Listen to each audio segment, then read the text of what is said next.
When you think of a dog shelter, do you imagine a refuge or a prison? What if I told you, whenever you call animal services or when you leave a dog at a shelter, you might as well have pulled the trigger yourself? That statement might be triggering, but it's the truth. Let me ask you this. What would you do if you found a lost dog? Would you pretend it wasn't there? Would you bring it home with you? Or would you call animal control? Most people would put in minimal effort. Maybe a quick call to the authorities and off they go. According to a study from shelteranimalscount.org, only about 20% of dogs are actually returned to their owner. The other 80%, well, maybe they get adopted, but chances are low. Only about 50% of dogs are actually adopted from animal shelters. The rest of them, if they haven't been returned to their owner, are transferred around from shelter to shelter until the inevitable happens. The dog is put out of its misery. If you actually care about dogs, you need to take action and not simply rely on an overpopulated system to protect these dogs. Shelters do what they can, and I'm glad that they do what they do, but they are simply overwhelmed. If I found a stray dog in a neighborhood, I would personally go door to door and ask everyone if they know who the dog belongs to. According to a study from APPA, 49% of lost dogs were found in their neighborhood. So, flip a coin. If it's heads, you just saved this dog's life. If that doesn't work, bring the dog to a vet and have them check for a microchip. 15% of lost dogs were found this way. Only 6% of dogs were found from a shelter, so this should absolutely be a last resort. Although, I'm not sure if the dog's odds are better at a shelter or on its own. I couldn't say. It would be a tough decision for me to make. If I were in that position, I would honestly rather bring the dog home with me. If you decide to do that yourself, you should still notify local animal shelters about the lost dog. That way, if their family goes looking for them, they know where to find them. If you didn't hear what I just said, please rewind this video and watch it again because you're going to be in this situation and have to make this decision eventually. It's a sad reality and completely true. When someone decides they don't want a puppy anymore, either due to the cost, housing limits, family issues, or pet problems, what do you think they do with the puppy? Well, some give it away to friends or put it in puppy prison, but according to APPA's National Rehoming Survey, nearly 1% of dogs are just set free. In other words, abandoned.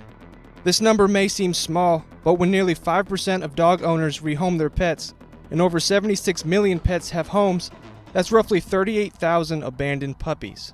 According to animalleague.org, 2 puppies can multiply into 67,000 in 6 years. If 2 puppies can turn into that many, imagine what 38,000 can do. You might be wondering how we ended up with so many dogs, and the answer is simple.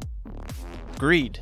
As the saying goes, the pursuit of money is the root of all evil, and that couldn't be any more true. You see, for a certain type of people, dogs aren't family. They don't love them. Dogs are simply a means to an end. You know when you go to the grocery store, grab something off a shelf, and toss it in the cart? To you, that item is not family. You don't love it. It's simply a product to consume. That mindset is how dog breeders think about dogs. They are a business, and dogs are a product, nothing else.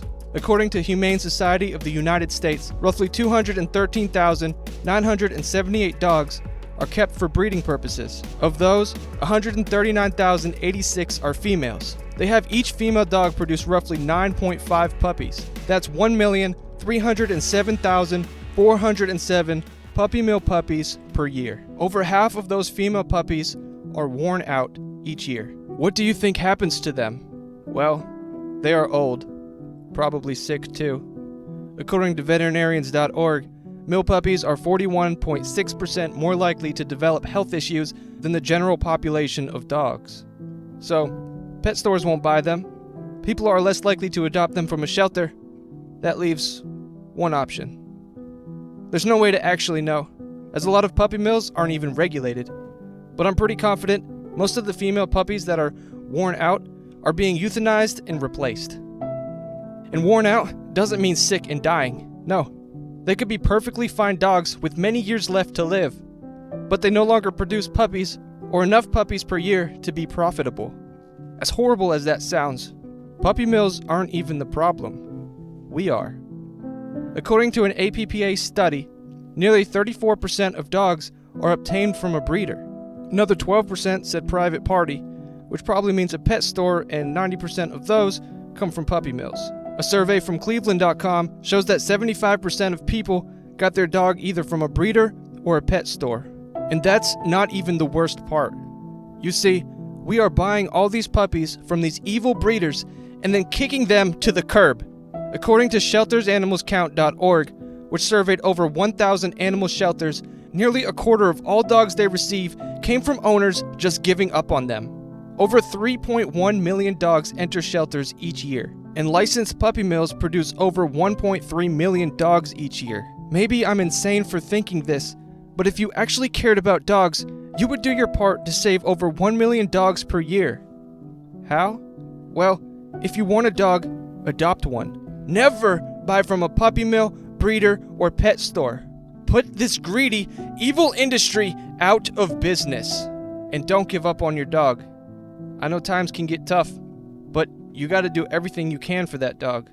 Sending it to an animal shelter should be the last thing on your mind, because if you do that, if you lock your dog up, flip a coin. Heads, he lives.